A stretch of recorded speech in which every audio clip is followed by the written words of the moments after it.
अपना विश्वसनीय news channel राष्ट्रीय नवाचार।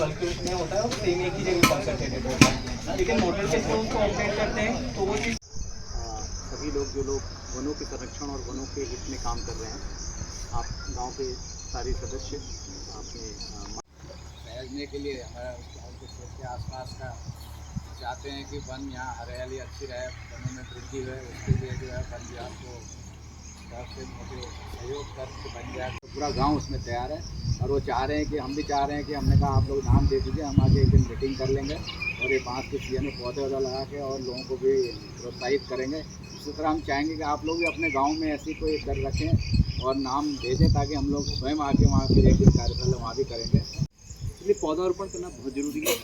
और इस समय ऐसी बात क्यों कही जा रही है कि सबसे बड़ी दिक्कत है पौधारोपण के साथ पानी की समस्या है। इस समय भगवान प्रकृति की तरफ से वर्षा का पानी होता है, आप कहीं भी लगा देंगे पौधा तो पौधा बहुत आसानी से अगले 3 महीनों में इतना पानी मिल जाएगा, इतनी वृद्धि कर लेगा। इसके बाद थोड़ा थोड़ा भी पानी डालेंगे तो पौधा जी जाएगा। ये पानी एक बड़े नदी के स्वरूप में मिलता है और वो नदी से आप कैनाल लेके अपनी सिंचाई करते हैं और अपने जीवनचर्या में जो पानी की आवश्यकता है उसकी पूर्ति करते हैं। यही बारिश का पानी बरस के नीचे के जल स्तर में भी वृद्धि करता है। तो जो हम लोग बचा रहे हैं जंगल को सबसे पहले सकते हैं बात जो एक बड़ी खेती है, और खासकर ऐसे किसान ऐसी भूमि जहाँ पानी की उपलब्धता कम है उनके लिए तो बांस और अच्छा है। और बांस के लिए गड्ढे में नहीं खोदने हैं, आप ट्रैक्टर से जुताई कीजिए, बांस लगा दीजिए, बहुत अच्छा रिजल्ट आएगा। बाकी पौधों के लिए गड्ढे खोदते हैं, ये गड्ढे नहीं, बस ट्रैक्टर 2 बार चलाइए, मिट्टी लूज कीजिए, क्योंकि बांस का जो जड़ होता है मुश्किल से इतना ही अंदर तक जाता है, इतना अंदर तक जाता है बस मात्र, इसके नीचे जाता भी नहीं। तो ऐसी पथरीली उबड़ खाबड़ जहाँ मिट्टी का सतह कम है वैसी अनुपजाऊ जमीन जो आपको कृषि किसी काम नहीं आ रही है वो बांस के लिए बहुत उपयुक्त होती है। तो ये भी बहुत पूरक चीज़ है। मतलब जो अच्छी ज़मीन है आप खेती कीजिए, जो ऐसी ज़मीन है जहाँ लगता है खेती में आपको बहुत लागत लग रहा है तो वहाँ बांस लगा दीजिए, बांस से बहुत फायदा।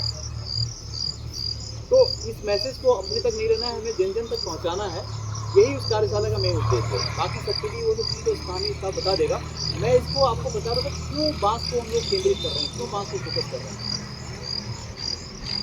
तो इन बच्चों को हमारी जिम्मेदारी है, हम वरिष्ठों की जिम्मेदारी है कि इन बच्चों को अभी से पौधारोपण की तरफ जागृत करना है, पर्यावरण से जोड़ना है, ताकि अभी से उसके महत्व को समझें और अब से उनके अंदर ये भाव आ गया तो जीवन पर्यंत उनके अंदर ये भाव रहेगा।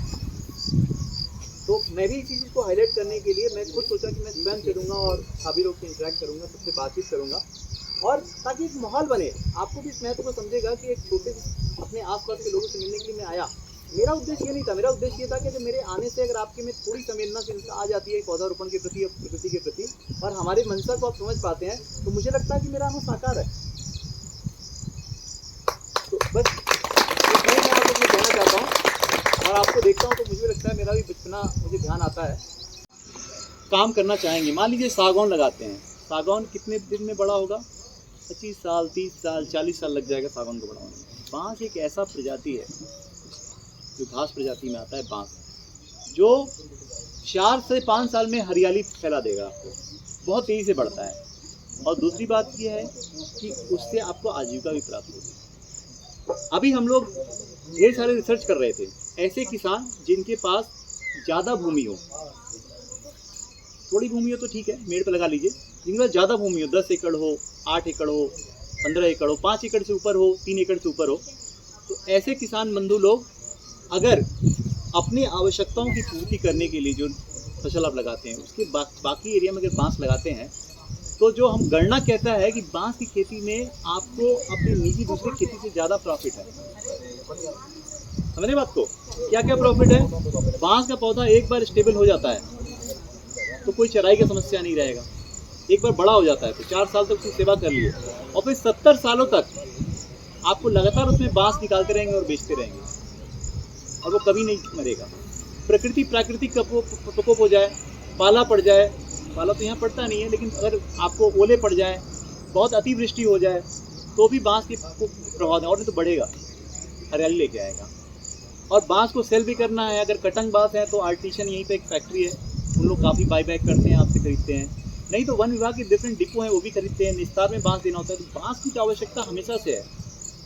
बांस की तो हमेशा इतनी आवश्यकता है कि हमें बाहर से आयात करना पड़ रहा है, विदेशों से बांस लेके आना पड़ रहा है। तो ये बहुत ही अच्छा मौका है। और जैसा हमारे एसडीओ साहब ने बताया कि इसमें सब्सिडी भी है आपको, अगर आप बांस लगाएंगे प्रति पौधा आपको कुछ राशि भी मिल रही है। अगर थोड़ा और बैठ के इंटरेस्ट लेंगे तो बहुत से नए आयाम निकलेंगे कि कैसे उनको रोपण वो किया सकता है, जिससे कि कम से कम लागत में आप ज़्यादा से ज़्यादा प्रॉफिट ले सकते हैं, थोड़ा तकनीकी ज्ञान हो जाए तो। इसलिए बांस को हम लोग केंद्रित कर रहे हैं, बांस को